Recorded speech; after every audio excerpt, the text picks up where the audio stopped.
So yesterday was Sunday. This is part A of the KhoodeelaarTV channel, World Exclusive Diagnosis of Fleet Street, the papers published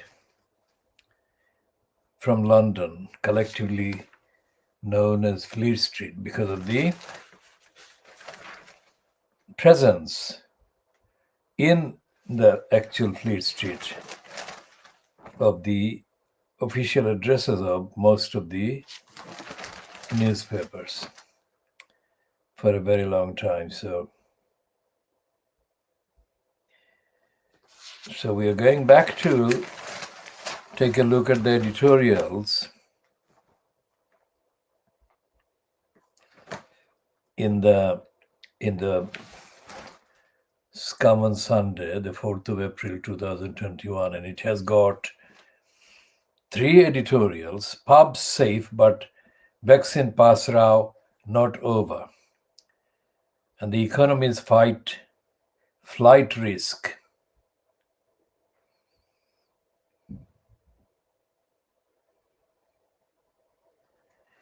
And it has got economies flight risk, and it says that the lockdown figures are stark. Britain lost nearly 25 billion pounds last year alone because tourists couldn't come here. That is almost 70 million pounds a day lost. And the last editorial is headed Keir's Year to Forget. Sir Keir Starmer is not Jeremy Corbyn. I mean, that is an admission that he is acceptable, because anyone who is not Jeremy Corbyn is acceptable to them. But then it goes on, but after 12 months of leading the Labour Party, that seems to be the only thing he has going for him. Shadow Education Secretary Kate Green may give his performance 10 out of 10, but few others would. He has no presence in the Commons, no future strategy, no idea what he stands for, and is behind in the polls. Apart from that, he has had a great year. Now, we have been saying this all along. In fact, for 10 years, since 2011, we have known that Keir Starmer is up to no good, and that he is a dishonest person. Because in 2011, our campaign, our movement began communicating substantial information about imminent crimes about to be committed in the East End of London. And we sent the information to the direct office, which he held, the Director of Public Prosecutions, as well as to the London operation of the Crown Prosecution Service. And we did that after making the information available to the Metropolitan Police present supposedly in Tower Hamlets. So these are all parts of the actual evidence. And in 2011, we had no idea, nobody had any idea that Keir Starmer would be in the post that he is now. He left the CPS, and when he left the CPS, he made a number of changes to the harassment procedures that were already in place, harassment against the poorest people in society, the most vulnerable. And he criminalized their being poor and pushed into poverty as a crime. He outlined how severe penalties should be imposed on the poorest. So the Sun on Sunday, the Scum on Sunday, has got no clue as to what evidence exists of the actual groundwork that our movement has done. We have done original work, and that is 10 years going. Now, on the 2 pages, 14 and 15, this Common Sunday protest covers pictures of protests costing cops up to 40 million a year. Fulfill the bill, they are saying that they're backing the Johnson fascistic bill, giving more powers to the police than the police already have. And as the evidence we have summarized earlier of our active efforts to get the police to stop crimes and criminality about to take place or underwent preparation before they were taking place, and they did take place during 2011 and in 2012, and since some the repercussions. And when it says that the demonstrations are costing the police up to 40 million a year, the suggestion is that the people who are demonstrating don't belong in this society. The campaigners for democracy don't belong in this society, and the society is owned by the police. That is what that line is saying. And they've got a picture. They've got a picture of Corbyn there on the right of the screen, top right of the screen. That is what is called the inset picture of Corbyn. And the reason we went through that page or those pages is also to do with the fact that Karen Brady wrote that piece, or the piece with her name, acknowledged that racism persists in football. And what we are saying on the evidence, and we've sent a tweet or a couple of tweets to Karen Brady, who has not replied, but we didn't send the tweet for her to reply to our tweeting, but we just put on the notice, put on the evidence, on the record, that we make a distinction between her previous opinions, etc., which we extensively disagree with, and the fact that we noted the different piece that she wrote or she allowed herself to be associated with in this context. That is our ethical and moral behavior. It's not dependent on what she does in response, or whether she responds or not, doesn't matter. We have put on the record that we appreciate the fact that she has actually written this piece. We put on the record our appreciation because her paragraph, the first paragraph she says, is obviously, as a white woman, I'm not in a position to give a view on how rife racism is within this country. But then she says that there are many racist incidents that she knows of because of her business being involved with football. And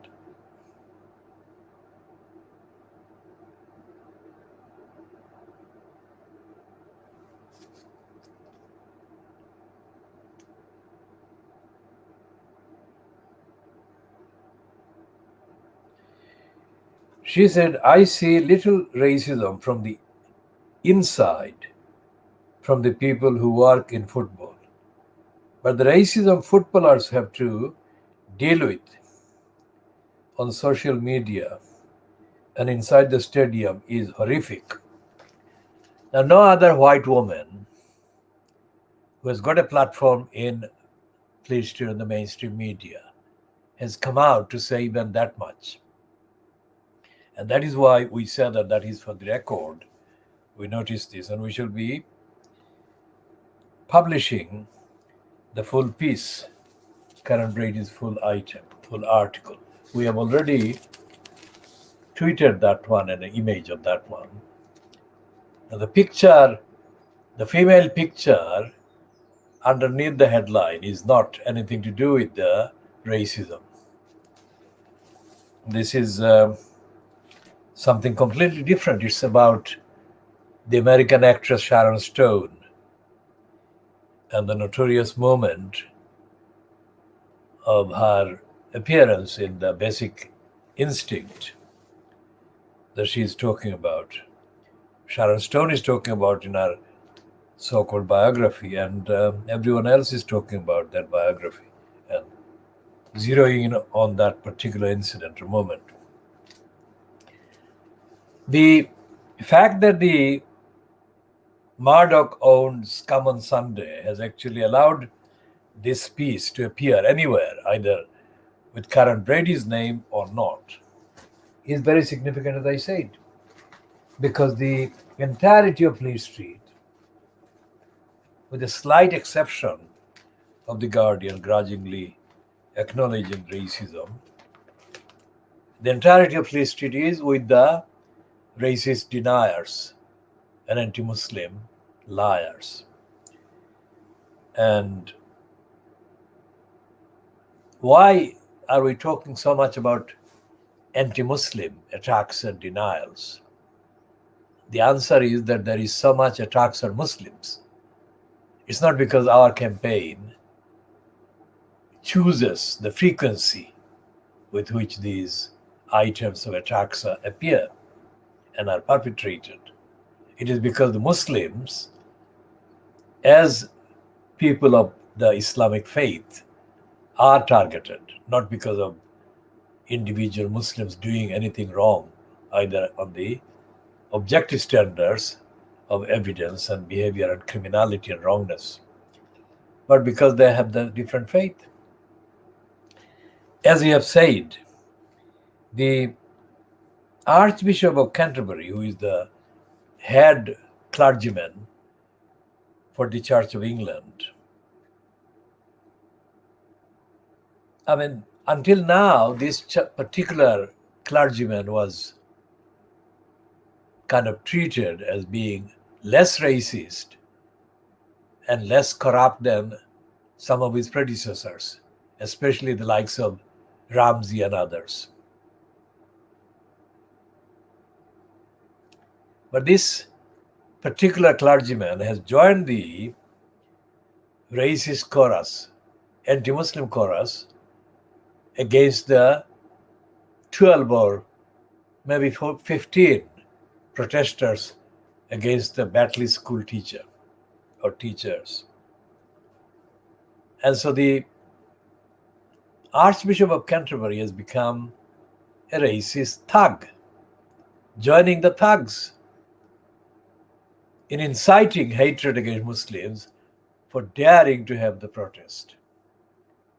Now, this is so serious, intellectually, evidentially, morally, ethically, that it needs to be diagnosed until this kind of practice is stopped. Because what they're doing by inciting hatred against Muslims is encouraging racists. Encouraging racists. It's not a neutral event. It's not a neutral act. It's an active incitement to hatred. So we talk about, there is a contrast therefore between the Archbishop of Canterbury and the behavior of a single kind of columnist, Karen Brady. All the others, like Carol Moron, that have got platforms on the mainstream like Sky News and the Daily Express, I think Carol Moran has got a column. They are all openly hostile to the Muslims. Now, look at what they're hostile to. They're saying that Muslims have no right to protest, and that the very idea of Muslims even assuming that they have a right to protest is itself a crime, an offense against society. That's what they're saying.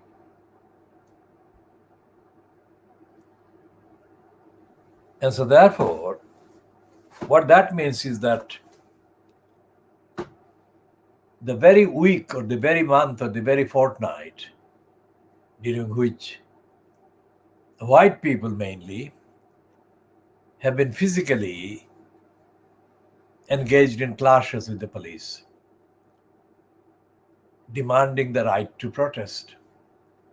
None of those protesters has been targeted by Archbishop of Canterbury or by Carol Moran or by the Daily Mail or the Daily Scum. They have not been targeted for anything illegal or wrong. The Scum is saying that it's costing the police £40 million a year to police demonstrations.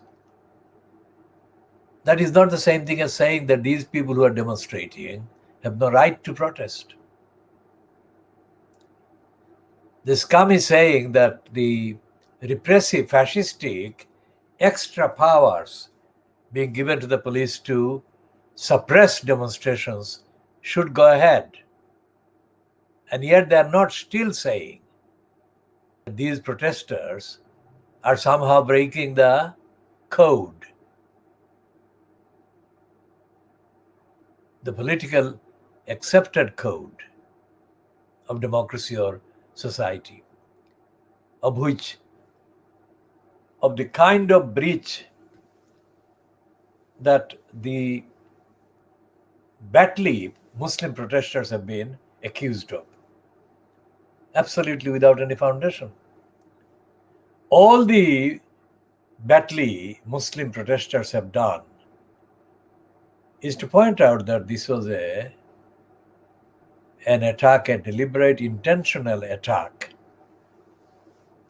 on the Muslim community's faith and sensitivities, and that it was not part of any education at all.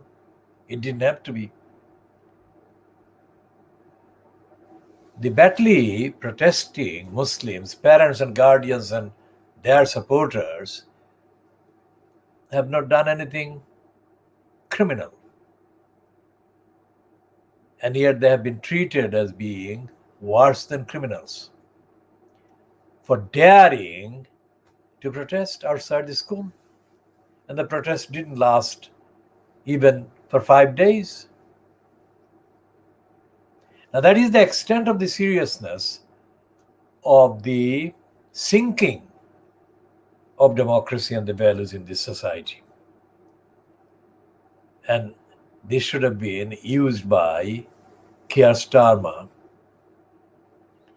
if he were a respecter of democracy and the right to protest and all the other things, to highlight just how unacceptable and corrupt the whole attack on the Batley Muslim parents has been. Starmer hasn't done that. So he has failed on all the tests. As he failed in 2011, he didn't respond to the communications, giving him precise location, details of the crimes that are being planned, were being plotted and were underway in some cases, because there were several incidents of criminality going on in 2011 in East London. And Starmer was imposed as the Director of Public Prosecutions. And Starmer was told about those because the police didn't take any action after the police were initially and repeatedly informed about the crimes and criminal activities. Remember, this was the time, the year 2011, or the second calendar year since the imposition of a corrupt post of elected mayor in Tower Hamlets. So, our communications to Keir Starmer in 2011, our communications addressed to him, as well as the London operation of the Crown Prosecution Service that was based in Southeast 1 somewhere, took place simultaneously at the same time as many more items of communications were being sent to the London Borough of Tower Hamlets Council in various departments, especially and always addressing the so-called legal section.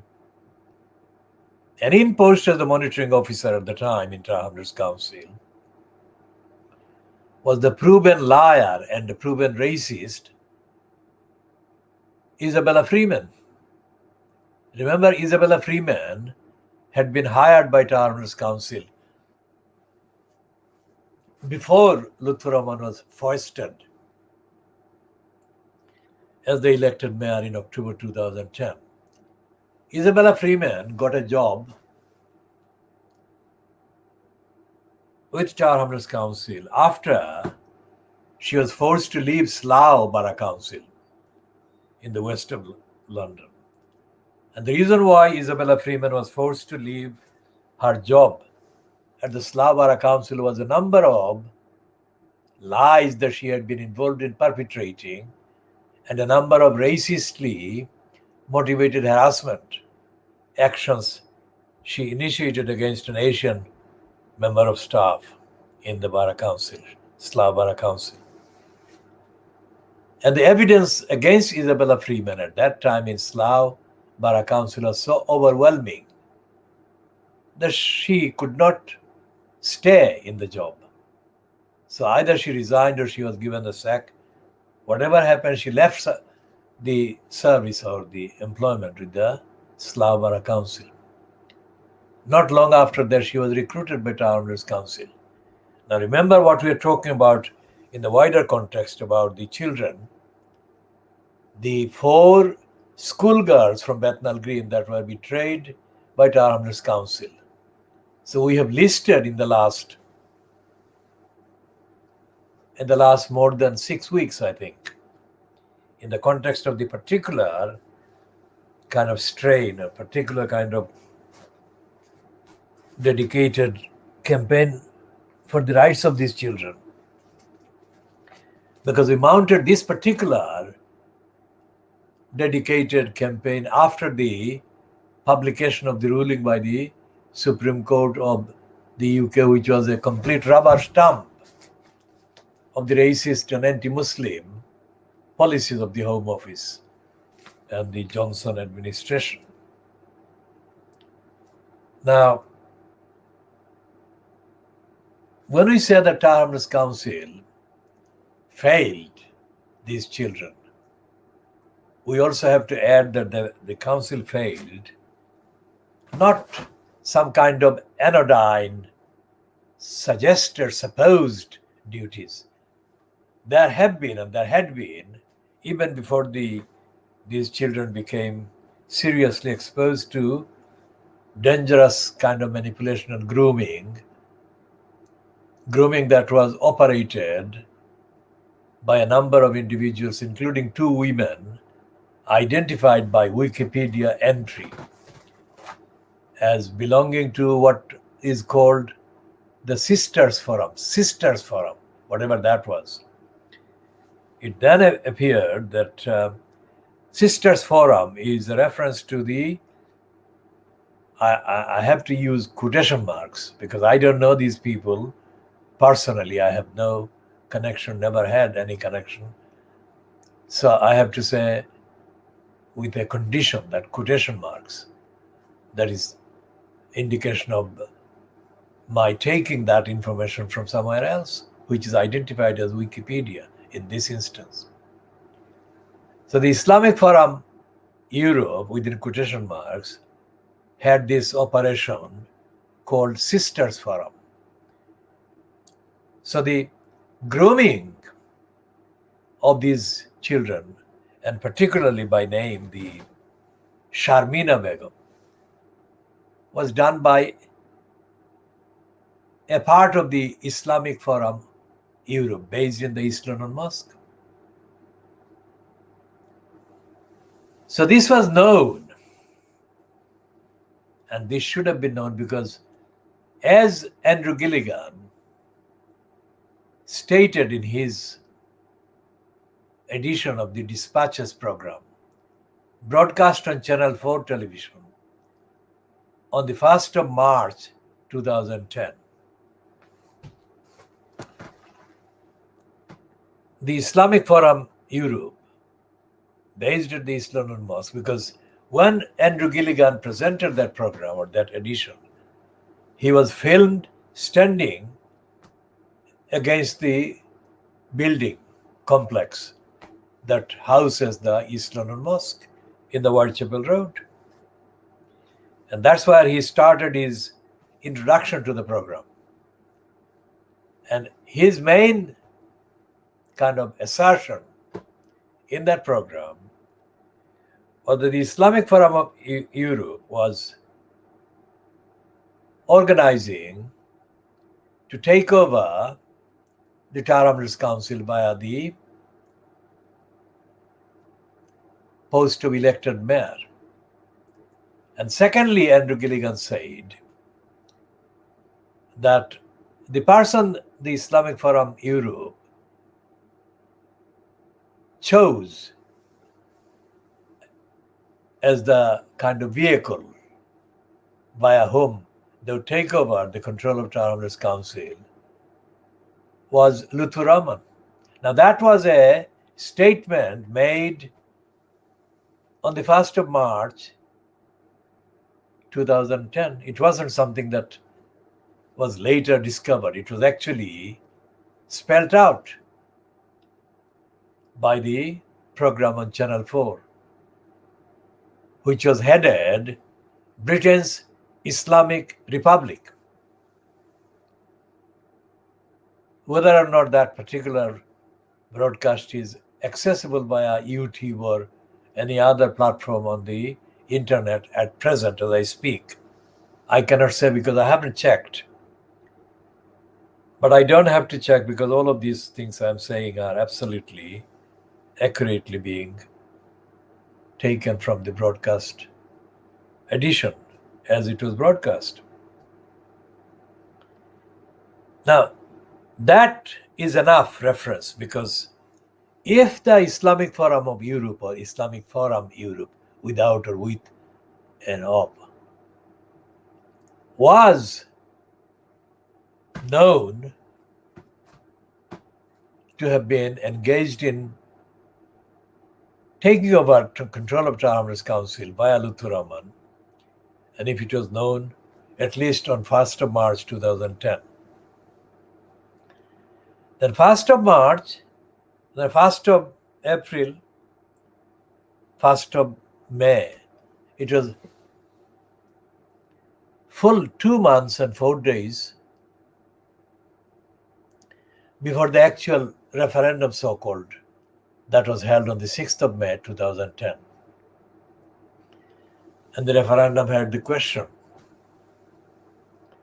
about whether Tower Hamlets Council or Tower Hamlets Borough should be lumbered with an elected mayor.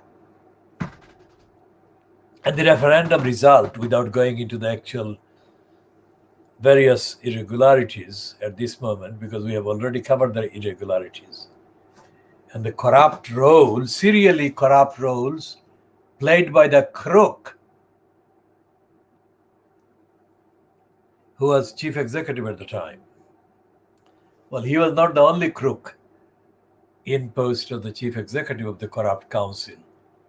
Town Hamlets Council has had more criminals in post as town clerk or chief executive as it was redesigned than any comparable other council in London. Kevin Collins, not Kevin, Kevin, Kevan. Kevin Collins is a serial criminal liar and faker. And he aided and abetted the corrupt holding of the referendum, and the result was, of course, announced as being in favor of having an elected mayor. And the crook, Kevin Collins, facilitated the rest of the kind of corrupt bureaucracy. So once the referendum, so-called, had the yes result, then all the elements, known and unknown, named and unnamed in the Andrew Gilligan program of the 1st of March 2010, were supposed to become very, very, very confident. And their confidence was established as fact and factually based, because they had the referendum, yes, and various stages of manipulation and meandering later, they got the candidacy and they got the post and they got Lutfur Rahman elected as they had planned or they had hoped. So the connection, remember what we're talking about. We're talking about Lutfur Rahman's knowledge about what the Islamic Forum Europe was doing. And as we say, our source is not anything other than the published item as an entry in the Wikipedia about this girl, Sharmina Begum. And it details the connections. And what we are saying is that as Lutfur Rahman had been chosen, selected by the Islamic Forum Europe, according to the statement published by Channel 4 on the Dispatches program, aired on the 1st of March 2010, then it follows that everything else the Islamic Forum was doing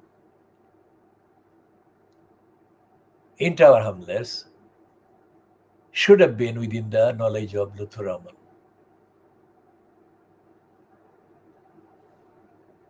And we are saying that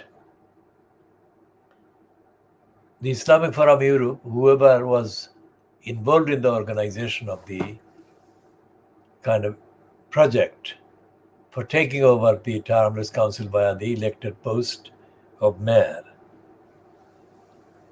would have had access to formal and informal advice on the legality or otherwise of what they were doing or what they were being advised was lawful or not.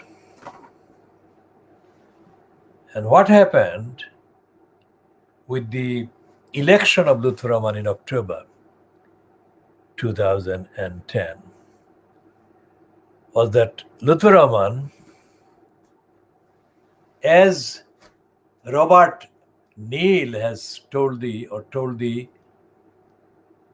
House of Commons or Parliament in January 2013, Isabella Freeman misbehaved and broke the law and broke the kind of duties that she owed in law, according to law.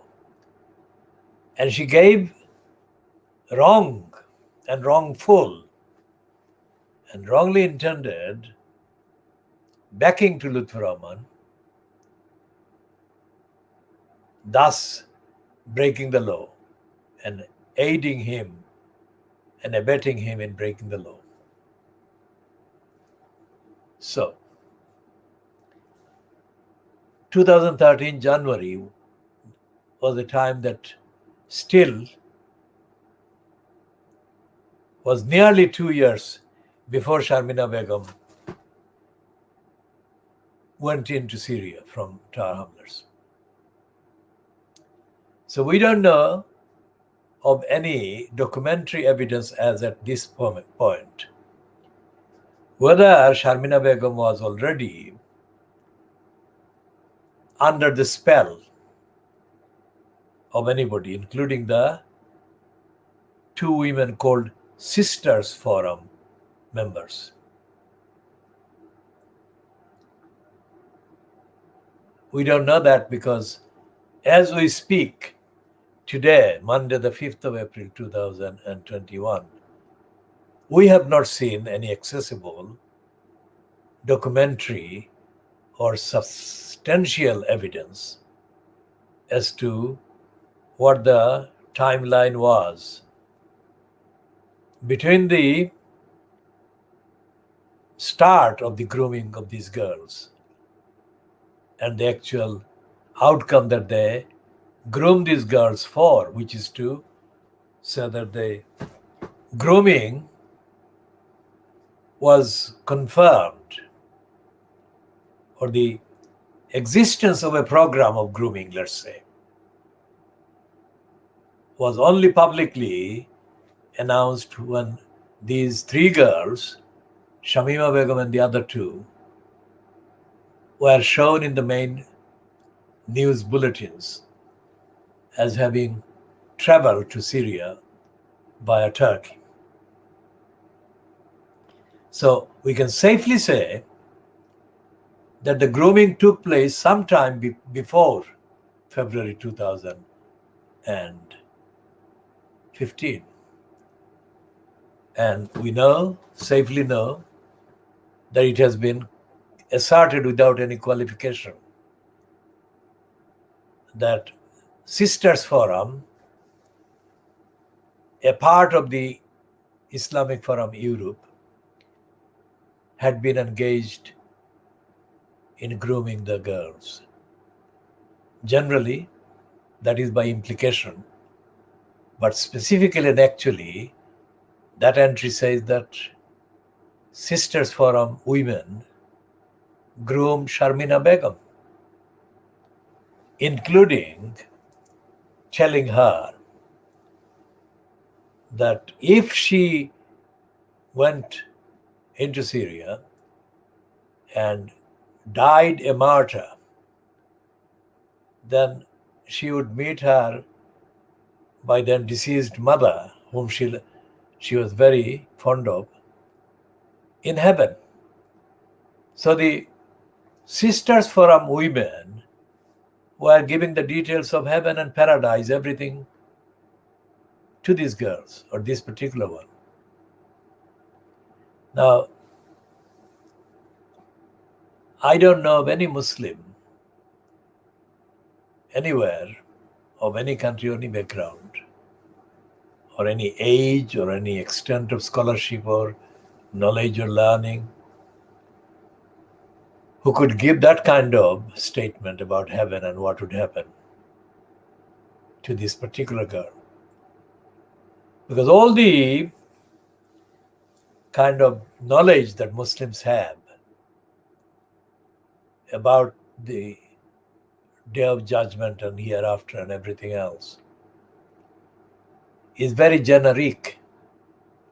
It cannot be specific, personally specific. It is very generic.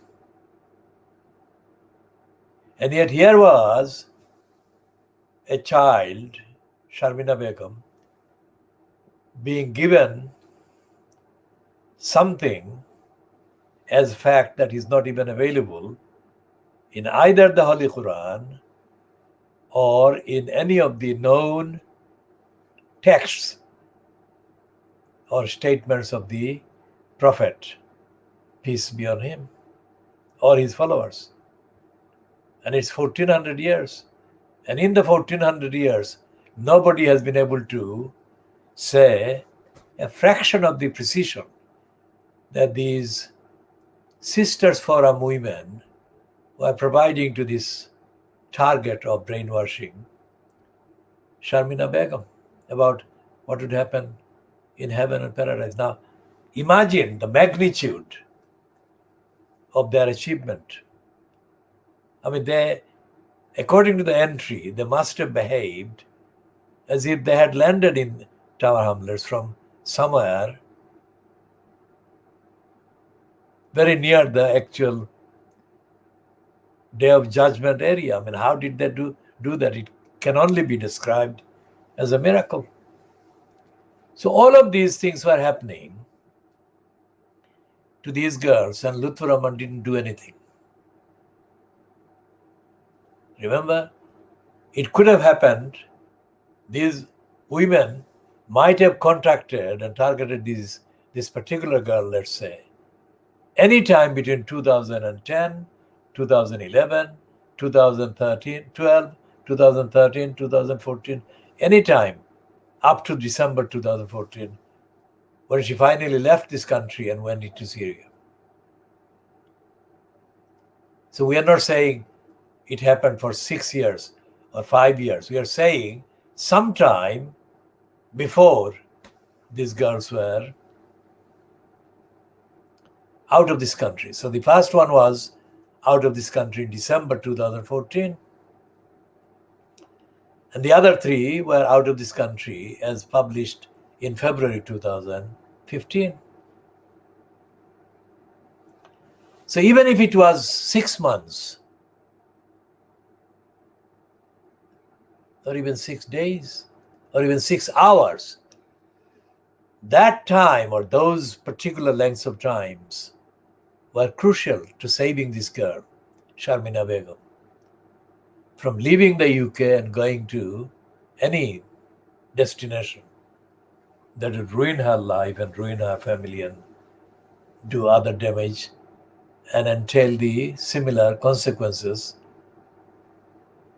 affecting the other 3 girls that were all friends of ours or acquaintances. So the question our campaign is asking,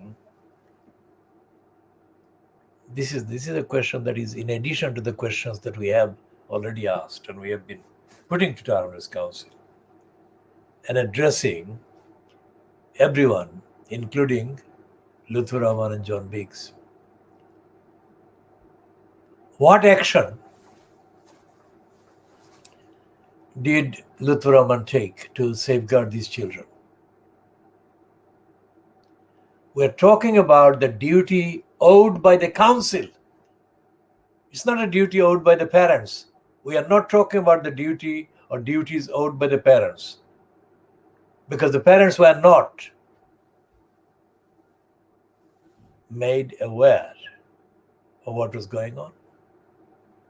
That was part of the operational secrets that the operators and the groomers maintained. And as has been said, even the police, whatever their knowledge, whatever the level of their knowledge, didn't keep the parents informed. And this reference is mainly about Shamima Begum, but the general mode applies to both sets of parents and both sets of relations. So we say, what did they do? What did Tower Hamlets Council actually do to safeguard these girls?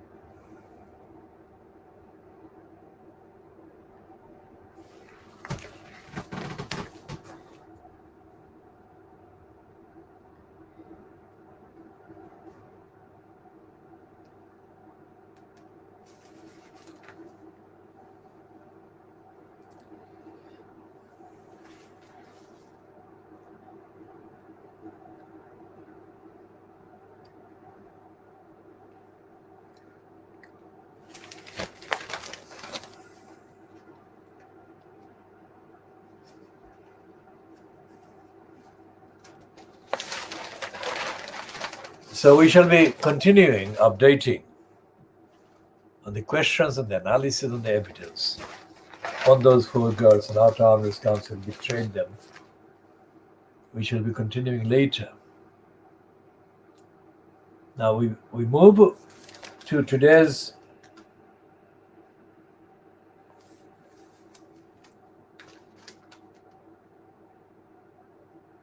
Financial Times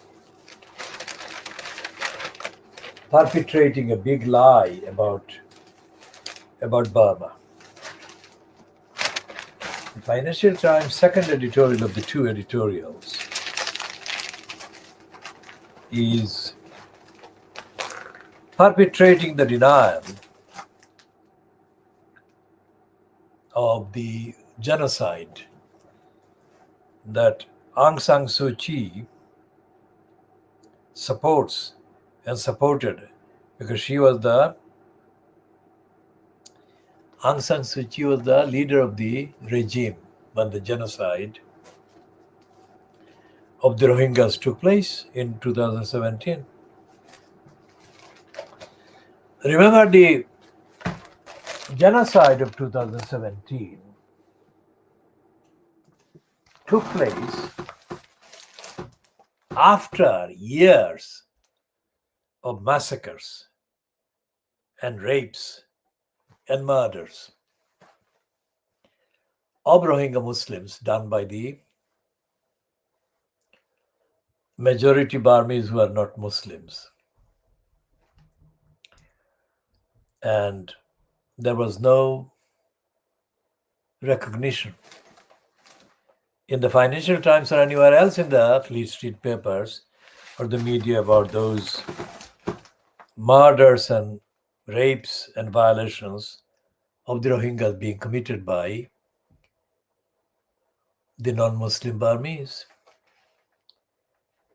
And since the international tribunals were told by prosecutors that Aung San Suu Kyi is due for trial for crimes against humanity,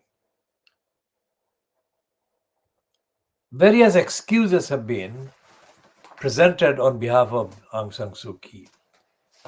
In addition to the fact that she has denied having committed or having been part of the genocide of the Muslims.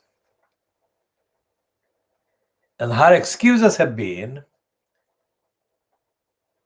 to find any kind of way to establish the denial, substantiate the denial. Now, she cannot do that because on the records, during 2017, 18, 19, up to last year, she was on the records as having supported the regime and also having attacked the victim community, the Rohingyas, and of having denied their right to be treated as equal Burmese citizens. So the Financial Times knows all of that. And yet the Financial Times has not been running any editorial calling for justice for the victims of the genocide and the justice for their claim to be treated as equal citizens in Burma with safety, with no threats or violence against them.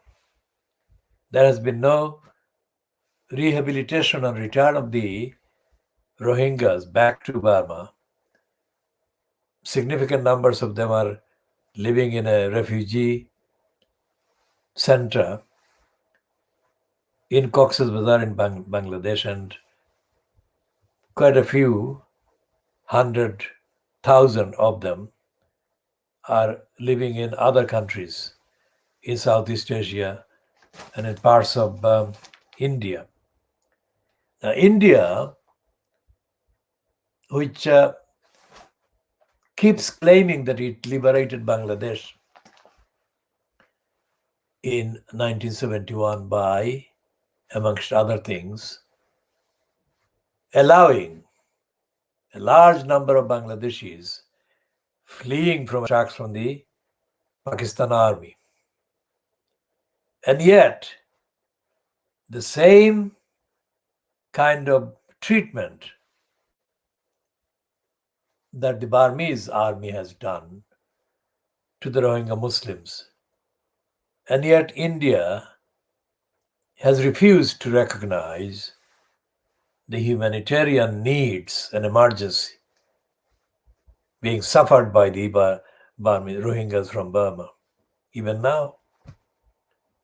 So much so that every few weeks there is a new attack by Narendra Modi on the Rohingyas under any pretext.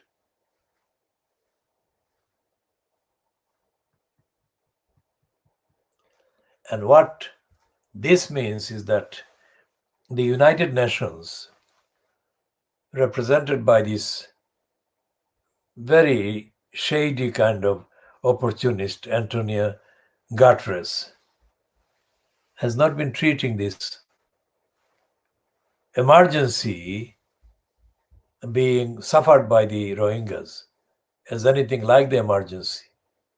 Nor is the Financial Times, nor is any of the other Fleet Street papers.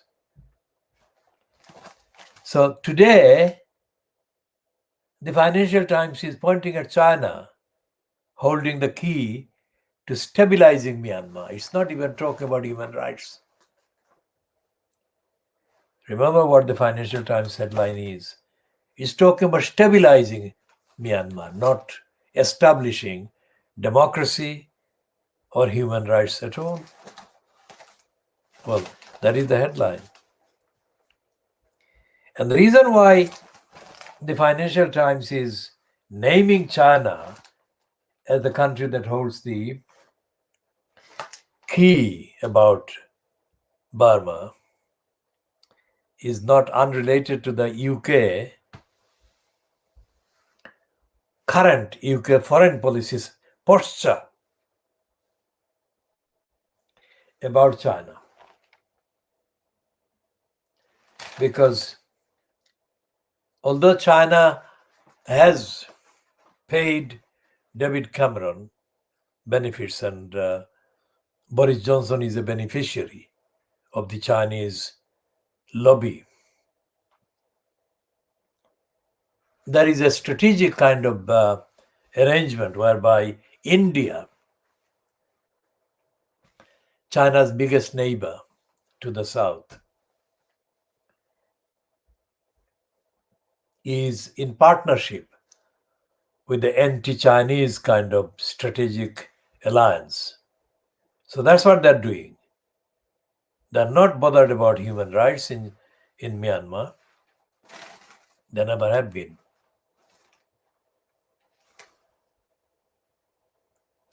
Because despite these posturing reported in the past week, Ian Duncan Smith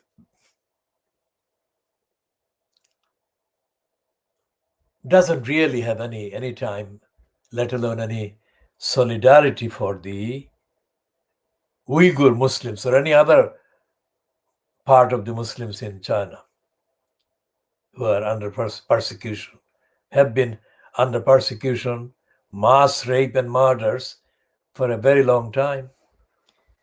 And the Fleet Street papers have not even known about Rohingyas or the Uyghurs in China.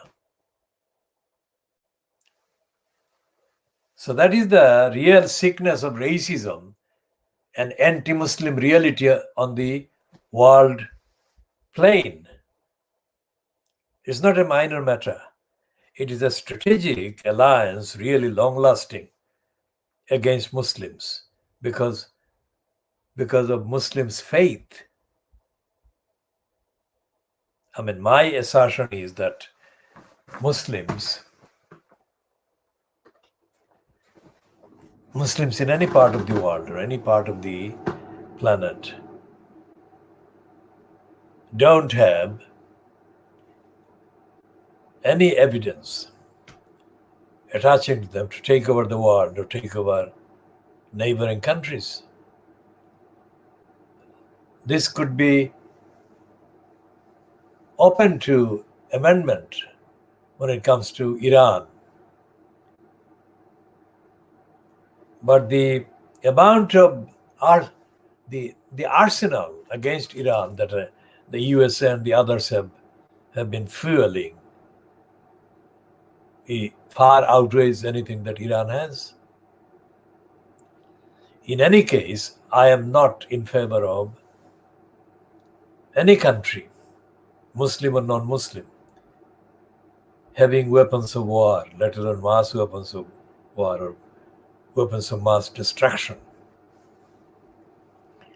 What I have said in the previous sentences relates to the actual reality, the positive statement, that is to say, what things are like at the present time. I'm not saying that that means that I'm in favor of an engagement, war engagement, or physical confrontation between Muslims and non-Muslims. What I'm saying that the world needs peace, end of war of all kinds. Now, the fact that we are analyzing the Financial Times heading saying that China holds the key to stabilizing Myanmar, we're doing that to show the backwardness of the Financial Times and the criminal agenda they are following. And they're doing that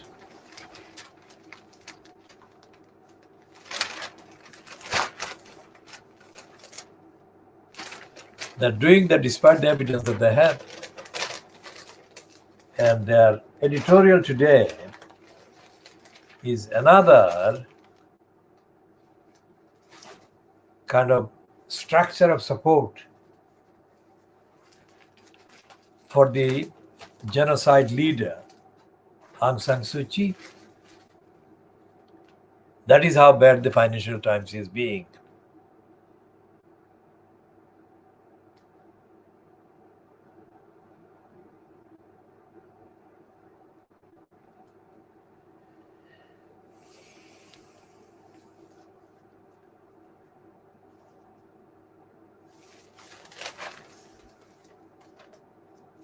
We shall look back at the Financial Times a little later.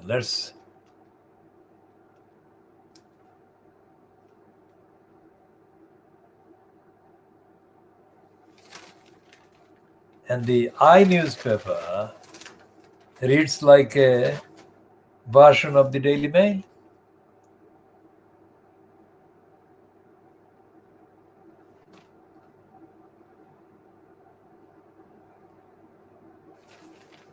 And it is completely corrupt about the sleaze by the Tories.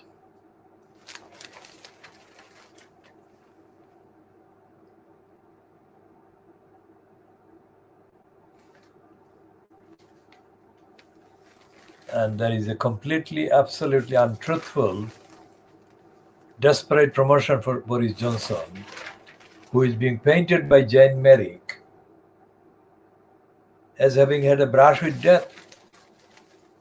That raises the question. The question is about Derek Draper. Derek Draper, the husband of the ITV Good Morning Britain presenter, who is currently effectively on leave, I think, because of the very poor health of her husband. Derek Draper has been in a coma and nearly dead, nearly given up for dead for months. And he's in that state because of COVID-19. And Johnson was in hospital for less than a week, I think. Now, what's the difference between the COVID-19 that Boris Johnson allegedly suffered and Derek Draper, who is nearly dead because of the same COVID-19? Somebody has to publish the facts about what Boris Johnson actually was in hospital for, whether he was in hospital for COVID-19 or whether he was in hospital for a mysterious reason. Because there must be lessons for everyone and for whole society. If the truth about the very quick contact, reported contact Boris Johnson had with this illness and the very long enduring effects of Derek Draper's contact. If Boris Johnson can recover, within quotation marks, of course, as fast as he has done reportedly, then there must be in the recovery a lot of items that can be applied to other people.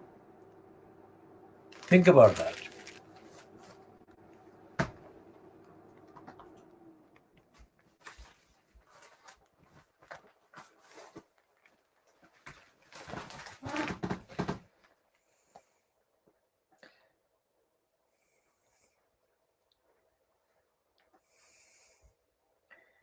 And the point I made about the Financial Times' editorial being part of this strategic alliance against China is borne out in the Times, the front page. Britain on the offensive in race with China for crucial minerals. So it's minerals. It's not morals, but minerals. And the Chinese are being targeted for the competition on the minerals.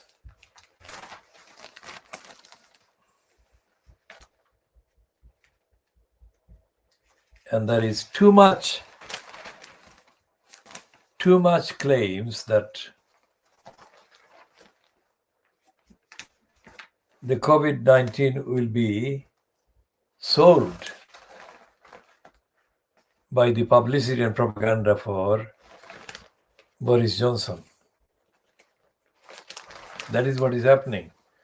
The Times is full of bogus promotions, as are the other papers for Boris Johnson.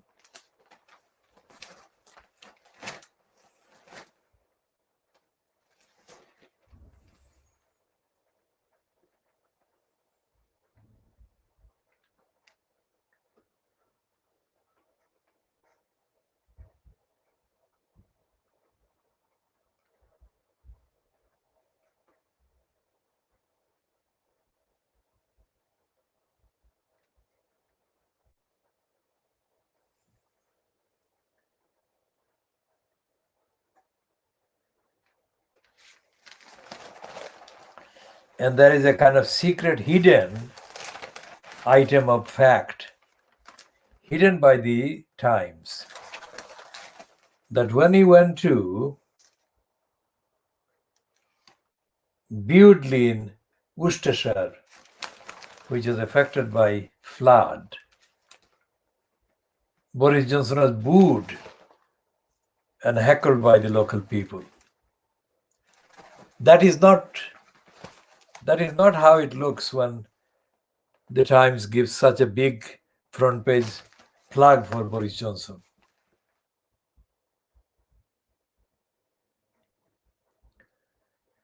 And this man called James Carcap has been allowed a piece by the Times, who is saying that cast out Cameron for the good of politics.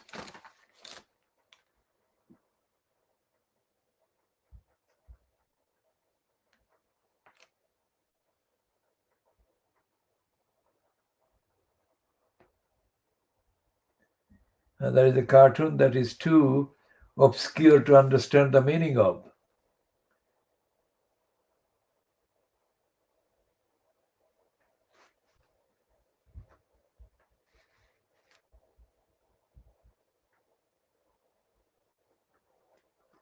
And this racist cruelty peddling woman Libby Parvard is given a spot to talk about lasting memorial and so on. Libby Parvard is the one that supports cruelty to animals. And sometime between 1993 and 95, I was engaged in correspondence with the Times, and the Times never published any of my letters.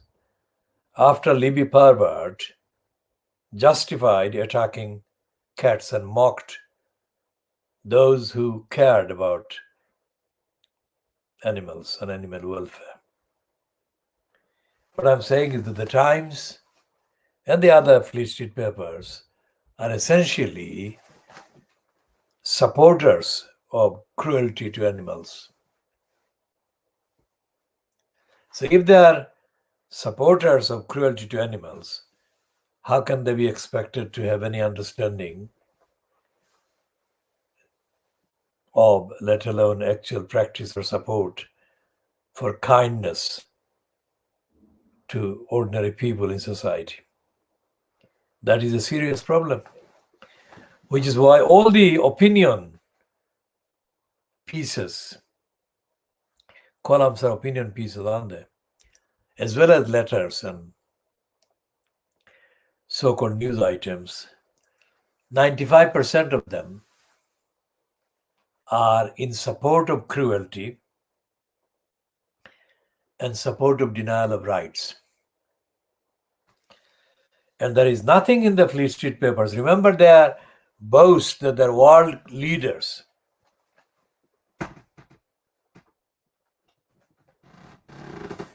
That means that they say because of empire and because of, in one context, the continuing use of the English language by significant parts of the population in the world,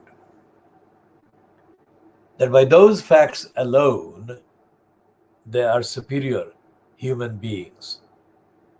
Like the Times says that the Archbishop of Canterbury is showing how to be generous. This is the man who attacked the Muslim parents in Batley for daring to defend their faith. So, Fleet Street papers are not only cruel, as the main purpose behind their agenda, they're brazenly dishonest and they perpetrate lies at every level.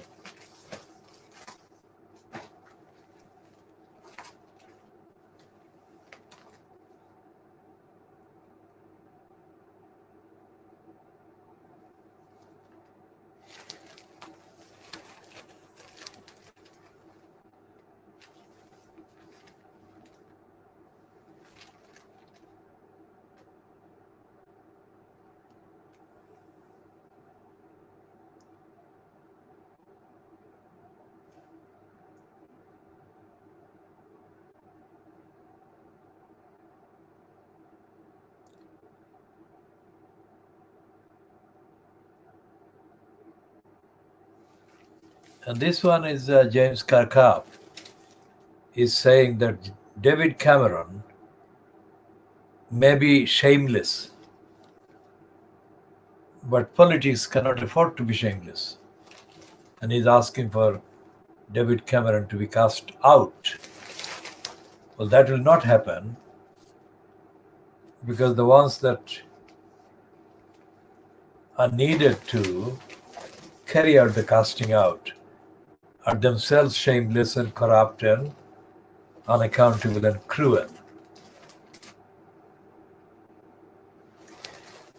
Earlier, I mentioned Robert Neal, the licensed law trader who is no longer trading as such, as a licensed law trader, but he is the one who presented the current debate in the House of Commons not in the actual House of Commons floor, not in the Palace of Westminster, but in a building near it. But it was treated as a debate moved by him or called by him to discuss the role of the council's monitoring officers, amongst other things. And Neil listed the number of wrongs that Isabella Freeman did in Tower Hamlets Council in her role as the monitoring officer.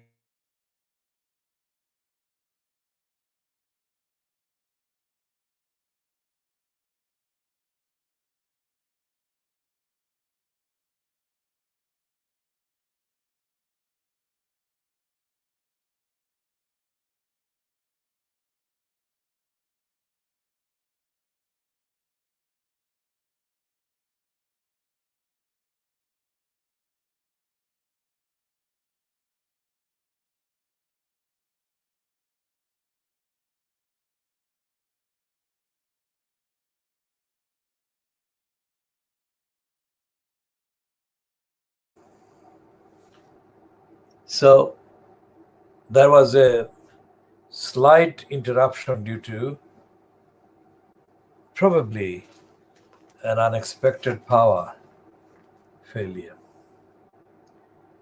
So Robert Neil,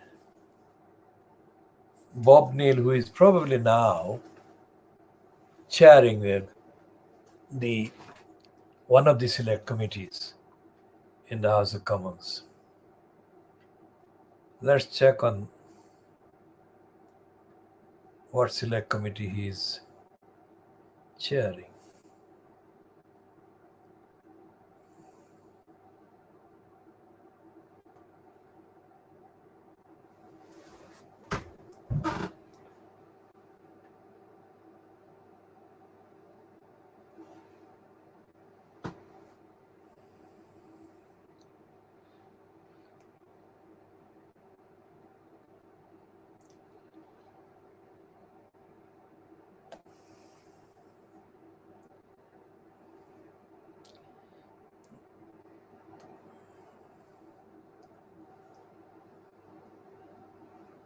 Okay, he is now chairing what is ridiculously called Justice Select Committee.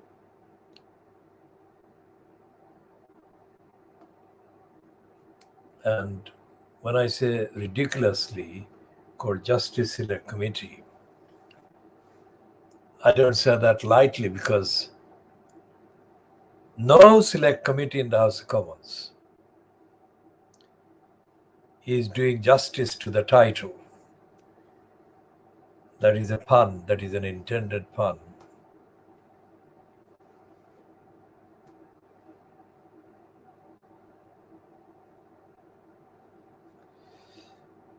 And I think he has got this.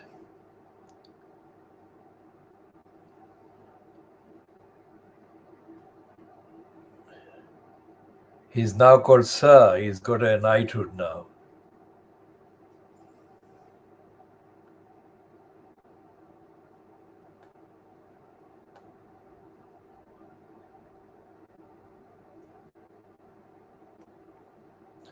So the website Conservative Home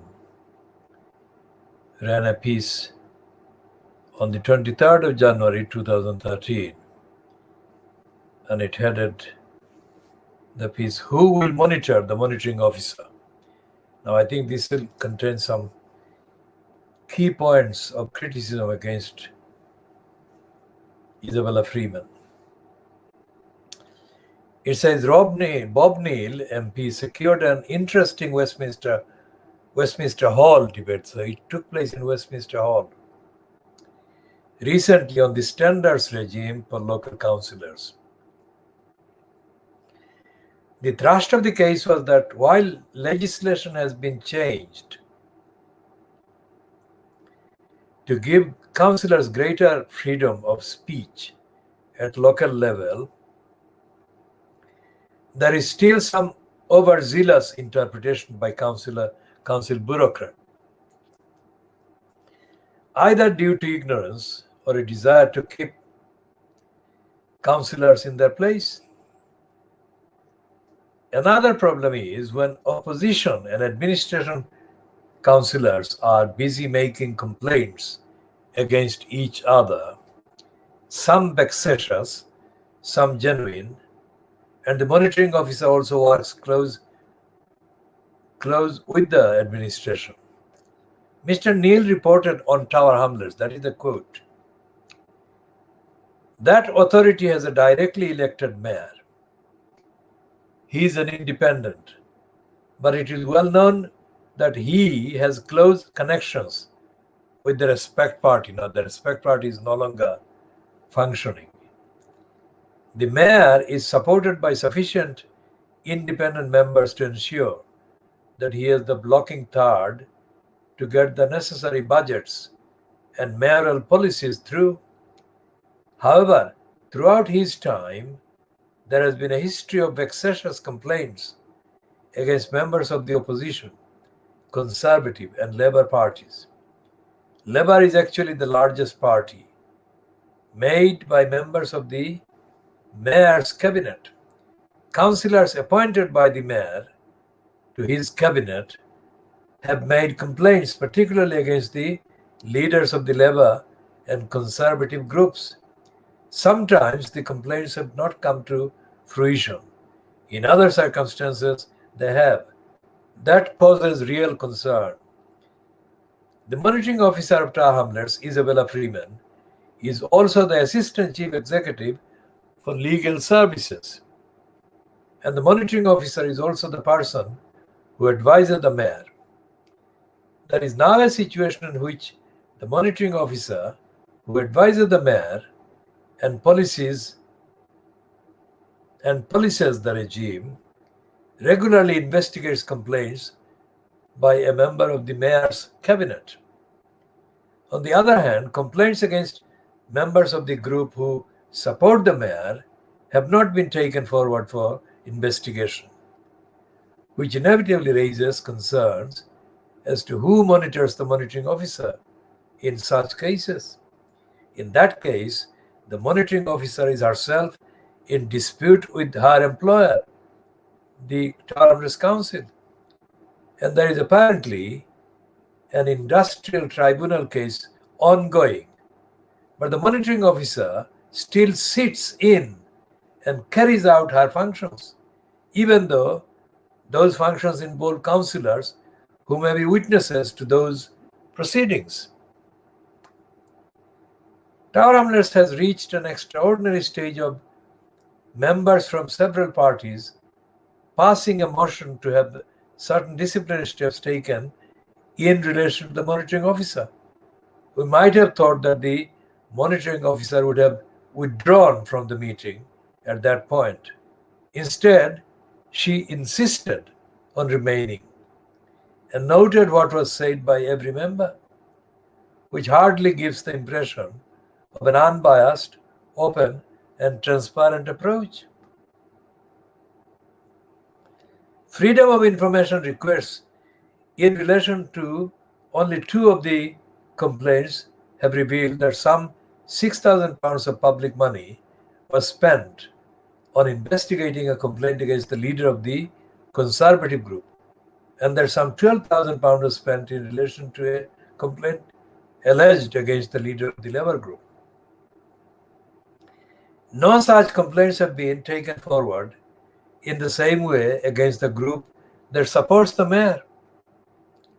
That may be a particularly egregious example.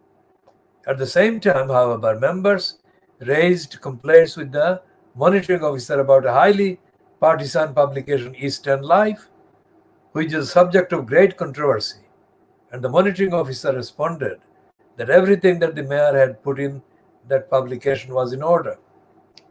The same monitoring officer gave advice that the mayor was not obliged to answer certain questions. Remember what we started with, the human rights from the members in the council in relation to the exercise of his functions. because that might infringe his human rights. That frankly brings the standards regime, which we all want properly and proportionately exercised, into serious disrepute. That is not in anyone's interest. Now, there are other parts of the quotations. What that last paragraph contained was that Isabella Freeman advised the whole council that Lutfur Rahman was not obliged to answer questions from the councillors. Because if he did answer questions, that answering would infringe Lutfur Rahman's human rights. Think about that.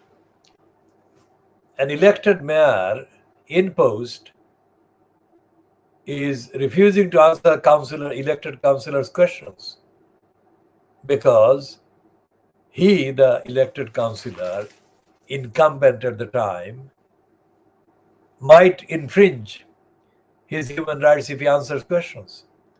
So that means that the answering of the questions, regardless of the contents of the questions, was against his human rights, would be against his human rights. We shall come back to Lutfur Rahman and his human rights again in updating further on Taramnis Council's failures, negligence of the safeguarding duties as owed to the 4 girls from the Bethnal Green School. Here we have got the other side of the criminality in public life in this country. Belatedly admitted by Alan Duncan, who for a very long time served the successive conservative leaders. But in order to make it saleable, the Daily Mail, which is serializing Alan Duncan's book in this case, is saying more bombshells from the political diary of the year by Alan Duncan, pages 18 and 20.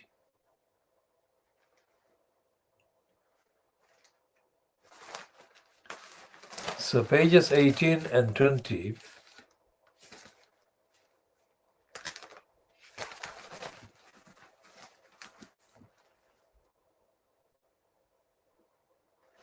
and it actually takes a very open. Alan Duncan said that Gavin Williams is a complete unfit, and Boris Johnson, by appointing him, showed his own incompetence and ignorance. Now, remember who this Gavin Williamson is? He is one of the racists and anti-Muslim haters who rushed to condemn the parents at Batley, the Muslim parents in Batley. And here is an admission by Alan Duncan. He's not a Muslim. And when he wrote the diary that the Daily Mail is serializing today, the Batley thing was not in the offing. Nobody knew that there would be this protest. So he could not have been thinking of the Batley Muslim parents when he said that Gavin Williams was completely beyond unfit for the post of Secretary of State.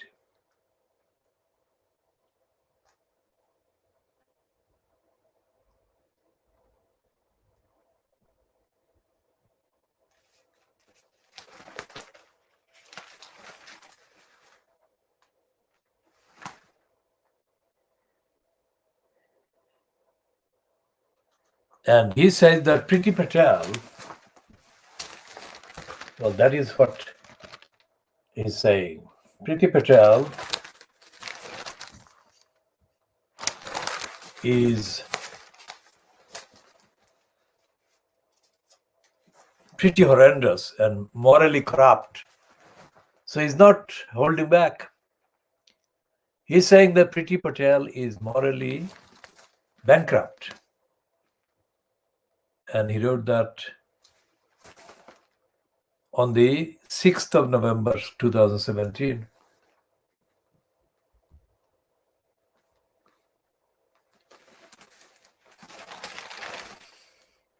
We shall go back to this in a minute.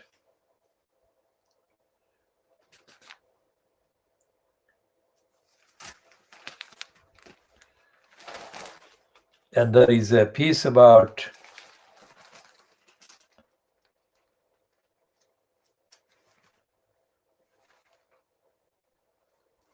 there is a piece connected to this Indian woman who is called a professor, Priyambada Gopal. Now she's a proven liar. Priyambada Gopal has been popping every now and then into claims that she knows about racism and she is against racism. But she is corrupt to the core because she is against Muslims, this Priyambada Gopal. And we shall be talking more about her in due course.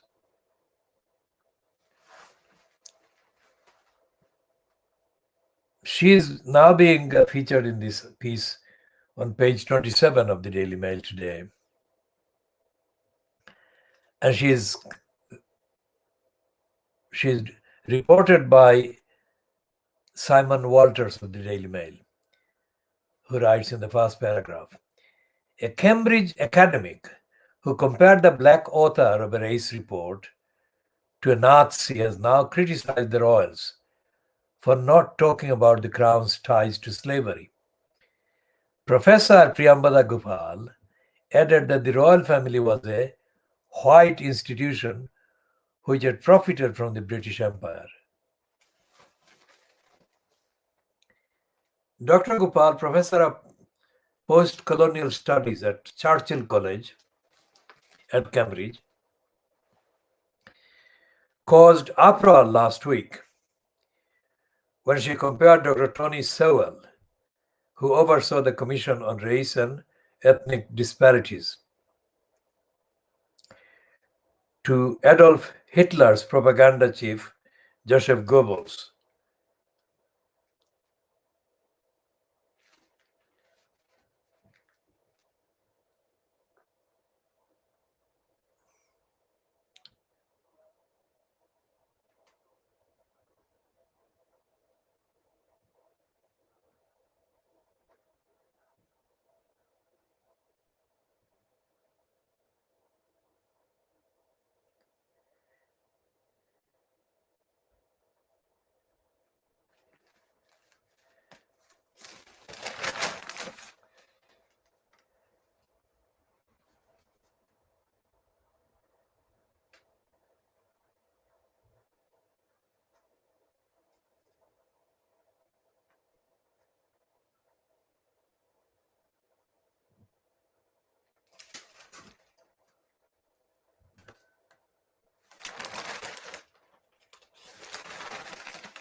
So we shall talk more about Priyambada Gopal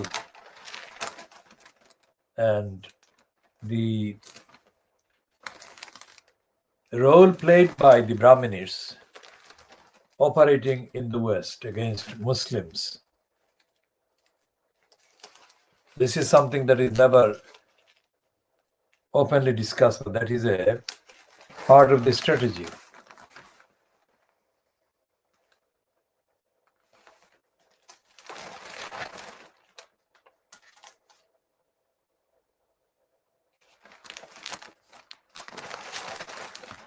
And this Daily Mail, despite the Alan Duncan diaries, is full of praise for Boris Johnson.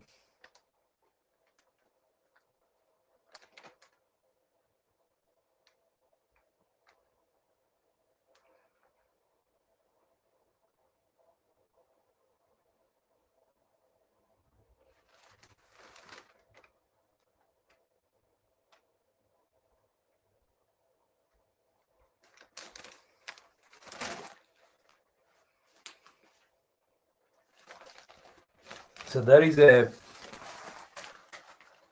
I mean, after Isabella Freeman said that an elected post holder in a council would lose their human rights if they answered questions from elected councillors. Now that is the extent of the wrong that the Tower Hamlets Council represents. And Tower Hamlets Council, since Isabella Freeman resigned, has been appointing in her place people as solicitors, who both of them have been black. The current one is a woman called Asmat Hussain.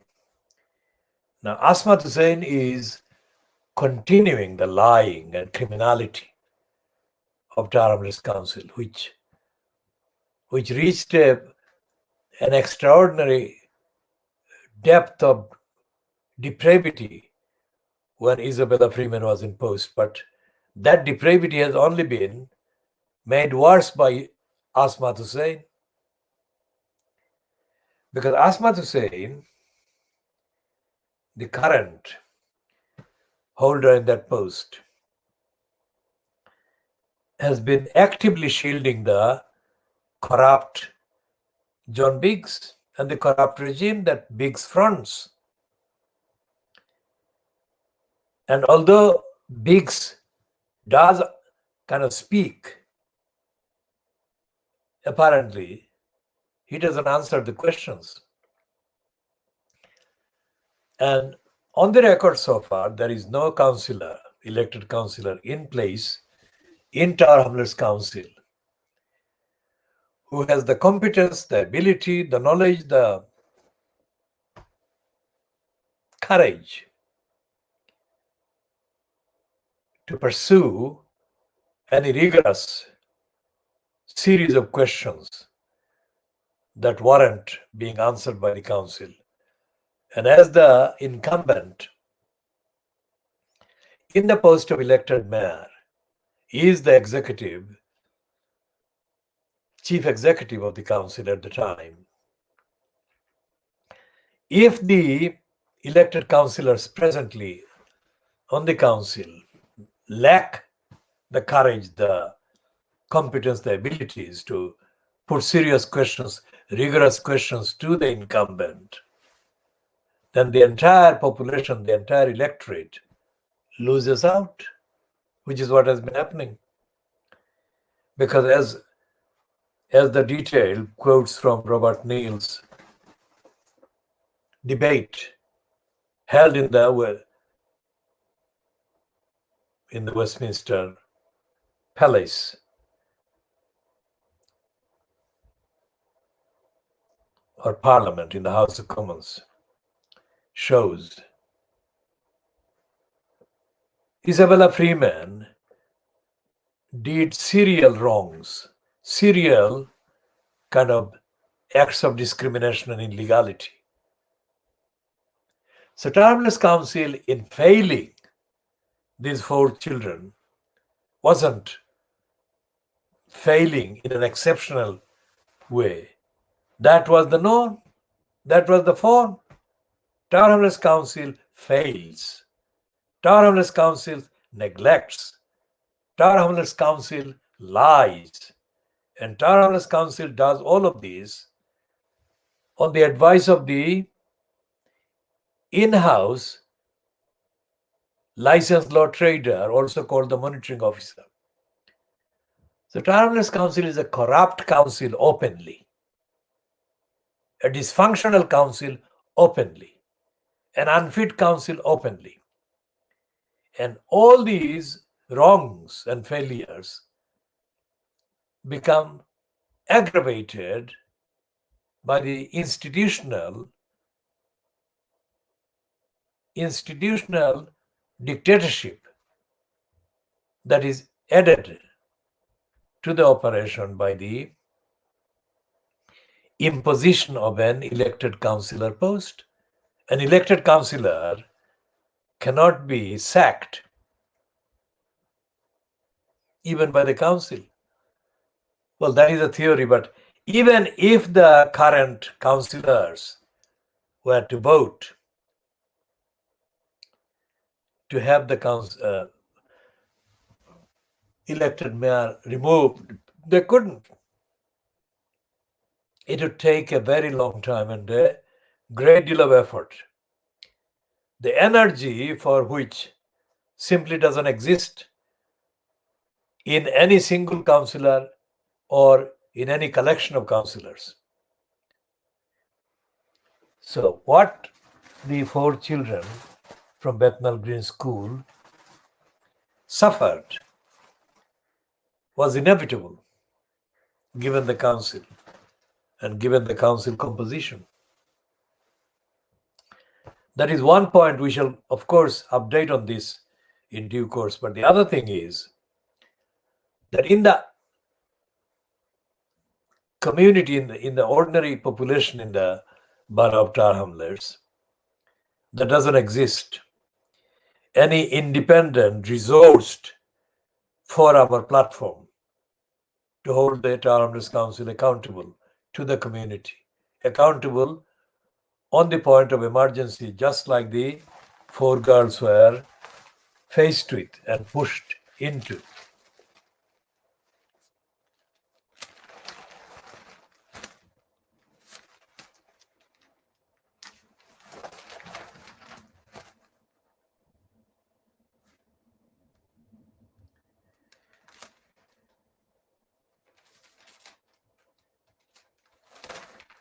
And Alan Duncan calls Gavin Williams venomous, self-serving little S star star star. In other words, what he's calling him is the lowest form.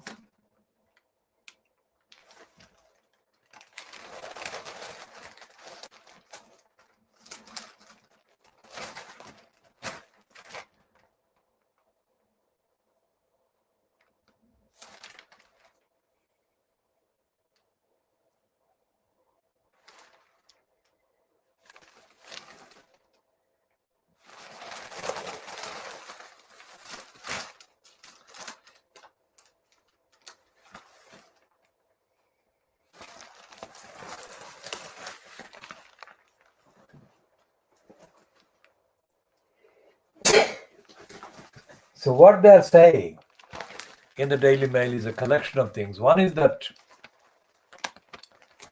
Boris Johnson has got himself a cabinet of morons, and Cameron's cronies are doing serious damage to the Conservative cause.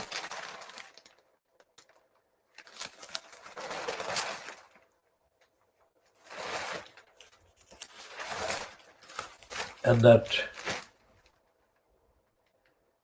the Eurovision star Dana's brother sues the Metropolitan Police for 5 million. And he's backed by Cliff Richard after an abuse trial ordeal.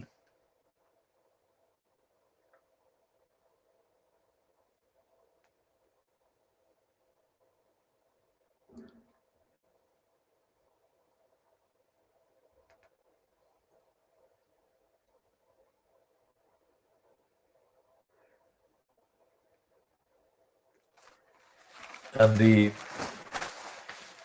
piece in the Daily Mail about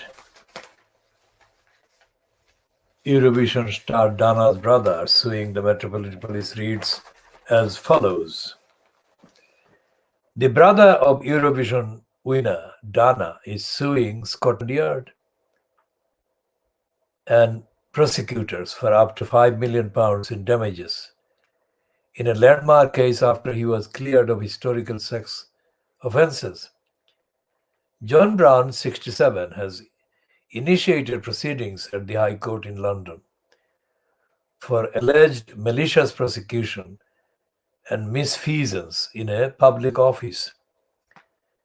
The married father of 3 says he was dragged into police attempts to secure celebrity prosecutions in the wake of the Jimmy Savile scandal owing to his famous sister. The singer, now 69, achieved worldwide fame when she won the contest in 1970 for Ireland with all kinds of everything. Legal papers claim police deliberately chose not to pursue basic lines of inquiry that would have undermined their case against John Brown. It is thought to be the first time that a defendant acquitted in a historical sex abuse trial has attempted to sue for malicious prosecution.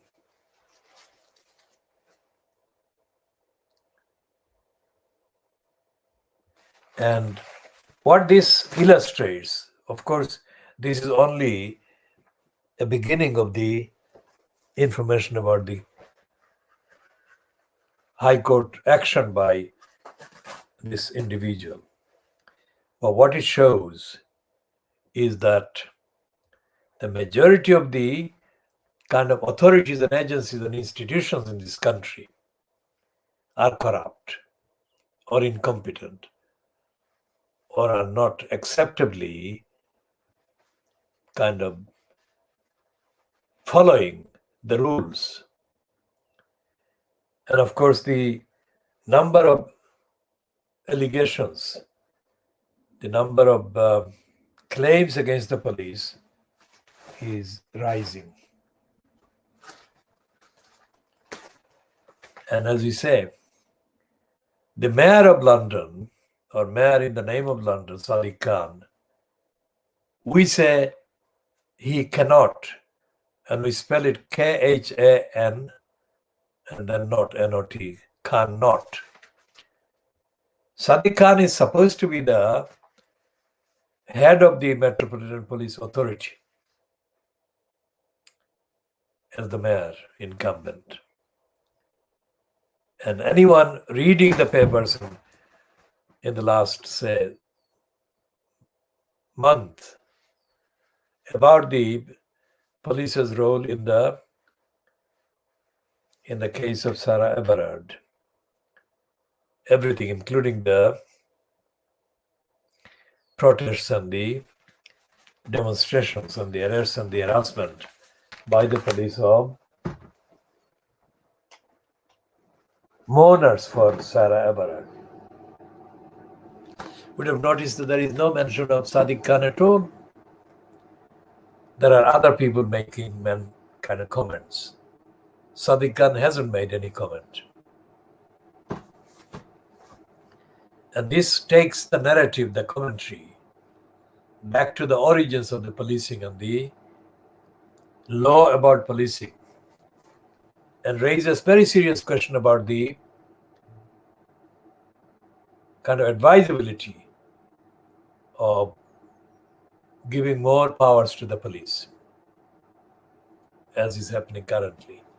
And the only people that are demonstrating, literally demonstrating any criticism of this wrong legislative move are the people confronting the police in various demonstrations. Whereas the actual opponents should have been led by Keir Starmer, and there should have been a very serious, noisy, vocal and persistent campaign by opposition MPs who are still dead, politically dead.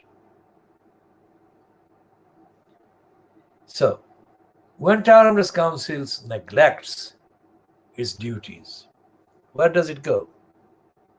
Where do the sufferers, the victims, go for redress, for remedies? They can't go to court because the courts of law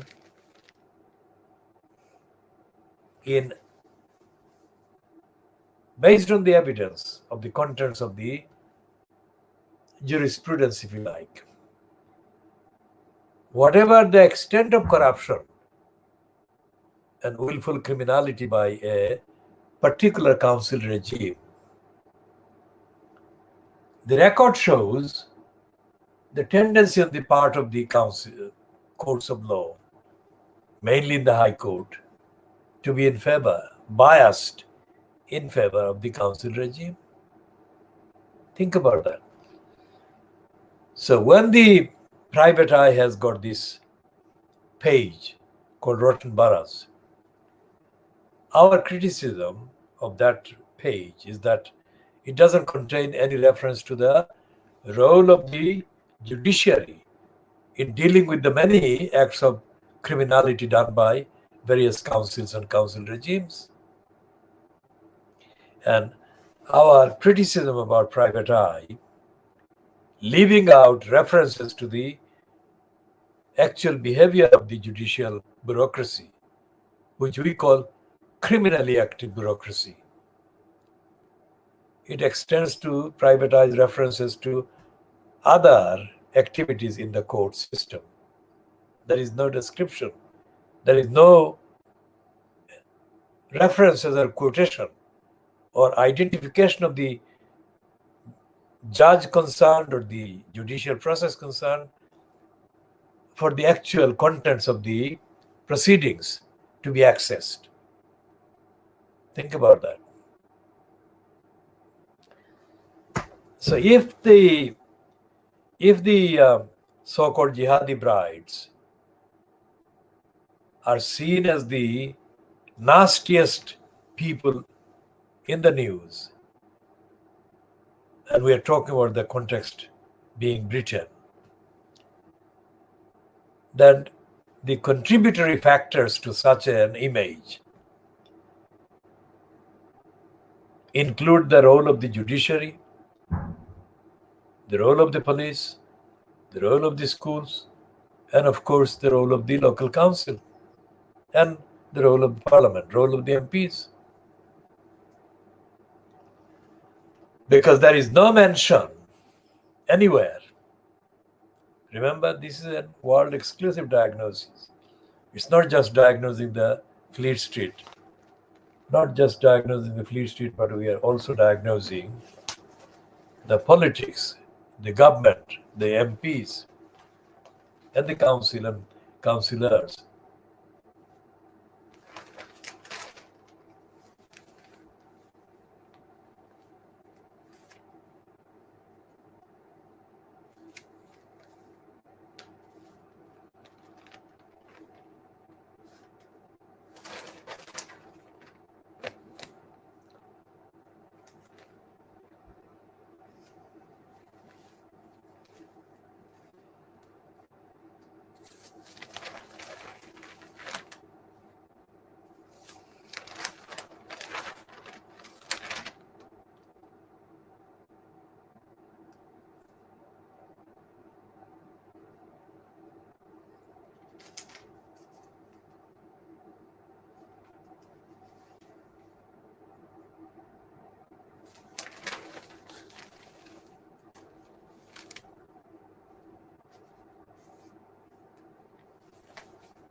And this scum is not using any nasty kind of adjective to describe the people who are physically attacking the police.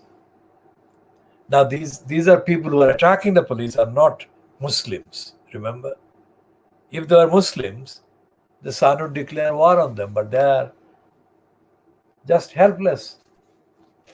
They're just describing the attackers anonymously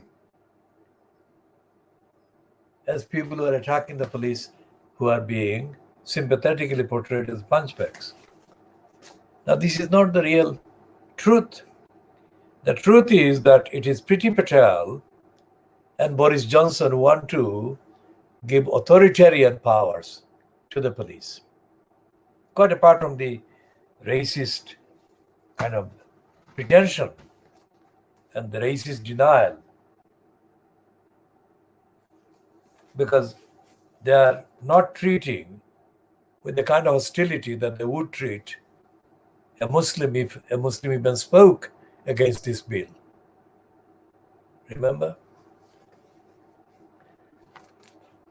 So when the report published by the Coconuts in the name of Boris Johnson,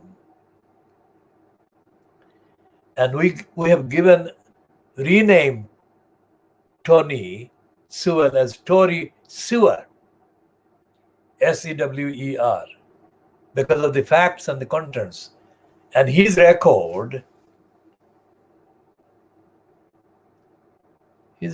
over the last 30 years, let's say, as a complete dishonest, corrupt stooge for the right-wing racist fascists. I mean, he's the, let's say, latest addition to the list. The list that has actually, so far,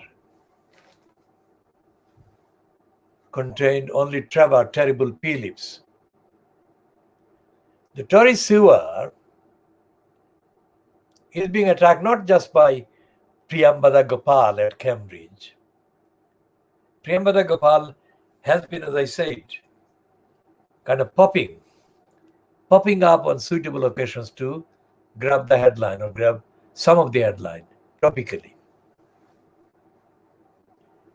So what we have to do is end this particular broadcast edition, and we shall come back.